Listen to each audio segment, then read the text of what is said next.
Здравствуйте. Дома кто-нибудь есть? Кто-нибудь дома есть старший? Да, мама. Позови маму.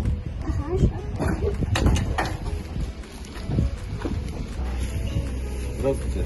Вот, сейчас на сегодняшний день идет акция такая, республиканская акция «Помощь рядом». Да? И вот в рамках этой акции мы как раз сегодня раздавали продуктовые пакеты, продуктовые наборы именно семьям, в которых 4 ребенка, то есть получается вашим соседям. И так получалась такая картина, что да, вот мы знаем мальчика вашего, как бы, я знаю, что на сегодняшний день есть нуждаемость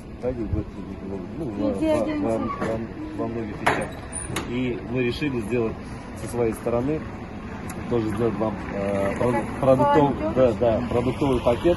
И в этом нам помог магазин «Находка». Это Тобыш, который мы они организовали свою внутреннюю акцию «Корзина добра». И вот из этой корзины добра мы подготовили вам такой пакет.